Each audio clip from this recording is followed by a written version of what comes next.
की फौज खड़ी हो रही है। कोई भी पिता अपनी बेटी की शादी करने के लिए गांव में कदम नहीं रखता है और ऐसे में गांव में कुंवारे लड़कों की संख्या बढ़ना लाजमी है।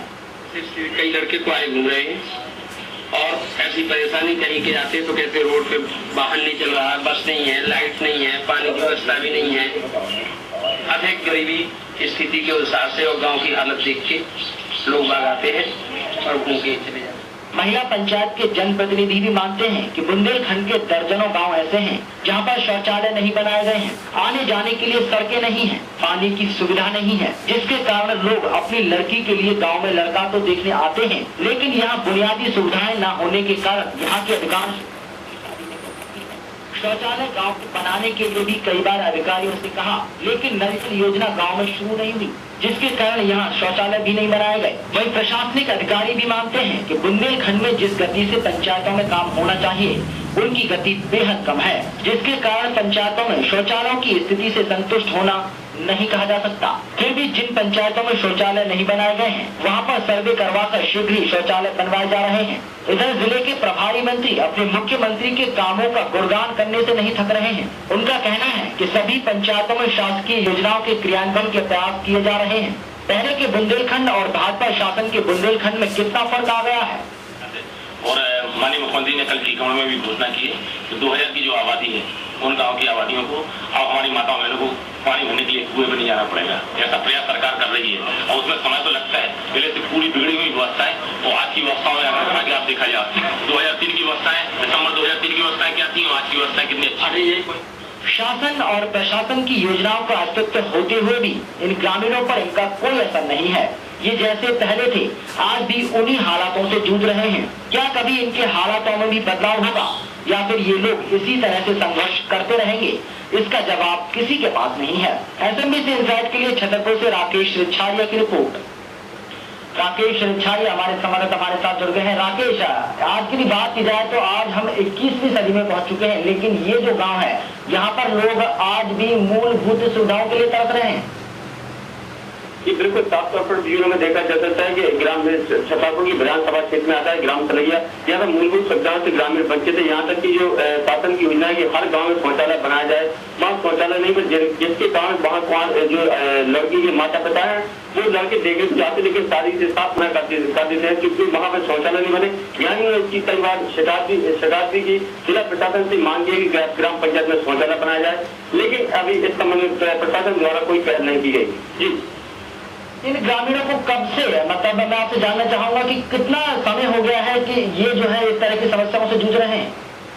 ग्रामीणों कहना है कि जब से पंचायती राज शासन हुआ है सबसे पंचायतों में सरपंच जो प्रतिनिधि चुने जाते हैं और जो नेता या जो जनप्रतिनिधि है वो आते हैं और सांत्वना देकर चले जाते हैं, लेकिन इस समय में किसी द्वारा पहल नहीं की गई है कि जो आवागमन के साधन है उन पर ध्यान दिया जाए, जो पानी की समस्या है उसको दूर किया जाए, जो ग्राम पंचायत में जो बुनियादी समस्या जैसे शौचालय वगैरह इन पर ध्यान नहीं दिया जा रहा है, जिसके कारण वहाँ कुंवारे लड़कों की संख्या बढ़ रही है और जो बेहद चिंता का विषय है।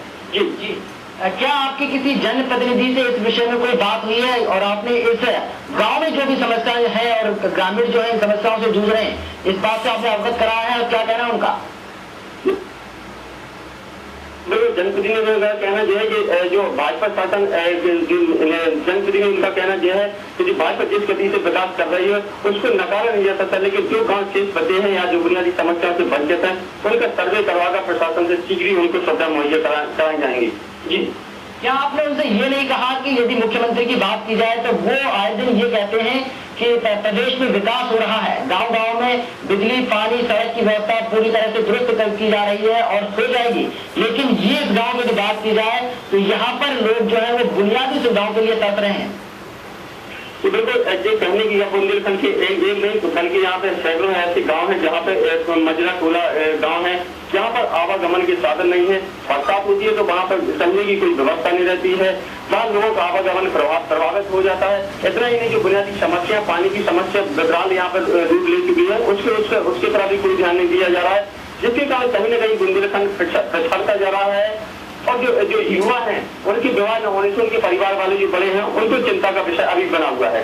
जी, जी राकेश, आप हमारे साथ बने रहिए। फिलहाल हमारे साथ कांग्रेस नेता राजेश महतो जुड़ गए हैं। राजेश जी, हम आपसे जानना चाहेंगे, जिस तरह से यहाँ पर मूलभूत सुविधाओं के लिए ग्रामीण तरस रहे हैं, यदि आज की बात की जाए तो आज हम 21वीं सदी में पहुंच गए हैं, जहाँ पर विकास की बात की जाती है। कहा यह जाता है कि भारत जो है बहुत आगे बढ़ रहा है, भारत में विकास हो रहा है, लेकिन आज भी हमारे देश के अंदर ऐसे गाँव हैं जहाँ पर लोग मूलभूत समस्याओं के लिए तरस रहे हैं। ये बिल्कुल अभी भी यही स्थिति है। अभी लगता नहीं कि भारत आजाद हुआ है और मूलभूत सुविधाओं की बहुत बड़ी कमी है। और बुंदेलखंड में तो एक सबसे बड़ी समस्या है कि लोग घरों में अविवाहित बच्चे बहुत हो गए हैं। जैसे कि एक सलैया गांव है, वहाँ बहुत ज्यादा अविवाहित बच्चे हैं। केवल मूलभूत सुविधाओं की वजह से लोग उन गाँव में अपनी बेटी की शादी नहीं करना चाहते। जी, इसकी वजह क्या मानते हैं? यहाँ पर विकास क्यों नहीं किया जा रहा है? यदि विकास नहीं किया जा रहा है तो उसकी वजह क्या हो सकती है? क्यों नहीं किया जा रहा है? उसके पीछे मंशा क्या है? नहीं, मंशा तो ठीक है, मतलब ये है कि मान ली मुख्यमंत्री जी की सोच के अनुसार वो काम नहीं हो पा रहा है। वो जो करना चाहते हैं वो हो नहीं पा रहा। और दूसरी चीज, यहाँ नीचे के नेता और ये अपनी गुटबाजी में फंसे हुए हैं, अपने अपने उसमें चरम भ्रष्टाचार की चरम पे हैं। लेकिन इनकी जो समस्या है ये कोई नई नहीं, ये बहुत पुरानी समस्या है। तो इससे पहले तो कांग्रेस का भी शासनकाल रहा है, उसमें भी तो यहाँ पर सुविधाएं नहीं दी गई है, उसमें भी तो विकास नहीं हुआ। जी नहीं, तो यही मैं बताना चाहता हूँ कि 10 साल से जो शासन चल रहा है, उन शासन में भी यहाँ के जो नीचे के नेता हैं बीजेपी के, वो कभी ध्यान नहीं देते हैं इस बात पे, न उन्होंने गौर किया है। 10 साल से तो भाजपा का शासन है। जी नहीं, लेकिन इससे पहले यदि पीछे हम जाए 10 साल से पीछे हम जाते हैं तो फिर इससे पहले कांग्रेस ने विकास क्यों नहीं किया? नहीं, तो जिस गति से ये अपना ढोल पीट रहे हैं विकास का और उसका विकास का जो ढोल पीट रहा है। राजेश जी, विकास का ढोल तो सभी पीटते हैं, लेकिन आपने भी तो, आपका भी तो फर्ज बनता है। यदि आपकी सत्ता वहाँ पर है, आपका शासन चल रहा है, तो आपका भी तो फर्ज बनता है कि विकास वहाँ पर किया जाए। आरोप से काम थोड़ी चलेगा कि आरोप उस पर मर दिया बीजेपी कांग्रेस पर, कांग्रेस बीजेपी पर आरोप मर रही है। ये शासन तो बीजेपी का ही है। जो आप बोल रहे हैं कि जैसे शासन कांग्रेस का शासन नहीं, बीजेपी का शासन है। नहीं, और अभी बीजेपी का है, तो इससे पहले तो कांग्रेस का रहा है ना।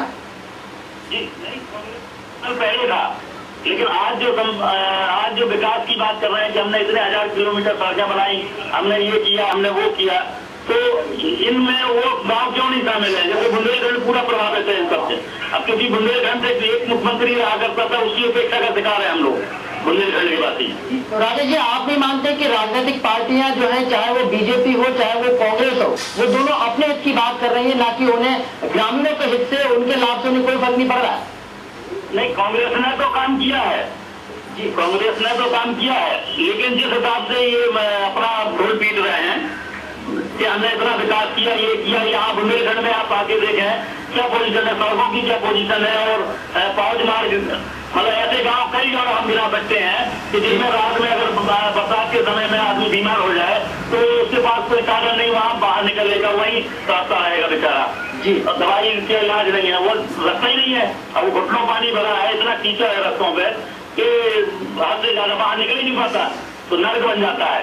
जी, हमारे संवाददाता हमारे साथ बने हुए हैं। राकेश, हम आपसे जानना चाहेंगे, राहुल जी से आपका कोई सवाल आप करना चाहेंगे?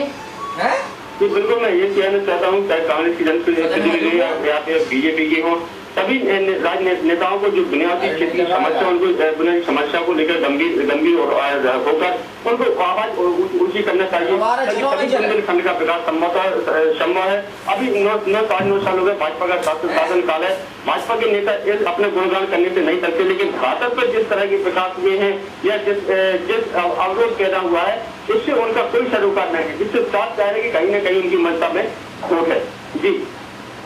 जी, राकेश और राजेश जी, आपका बहुत बहुत शुक्रिया हमारे साथ जुड़ने के लिए, तमाम जानकारी के लिए। तो यहाँ पर यदि देखा जाए तो दोनों ही पार्टियां, चाहे बीजेपी हो चाहे कांग्रेस, दोनों ही पार्टियां आरोप लगा रही हैं एक दूसरे पर कि यहाँ पर भाजपा का शासन इसलिए काम नहीं हुआ है। जब कांग्रेस के नेताओं से बात की जाती है तो वो कहते हैं कि भाजपा के उसमें शासनकाल में यहाँ पर विकास नहीं हुआ, लेकिन यदि भाजपा के नेताओं से बात की जाती है तो कांग्रेस का भी शासनकाल यहाँ पर रहा है, तो विकास तब क्यों नहीं हुआ। लेकिन यदि ग्रामीणों की बात की जाए, जो कि यहाँ पर मूलभूत सुविधाओं के लिए वो तरस रहे हैं, उनके विकास की या उनके कहना चाहिए कि उनके उद्धार की फिलहाल कोई नहीं सोच रहा। जबलपुर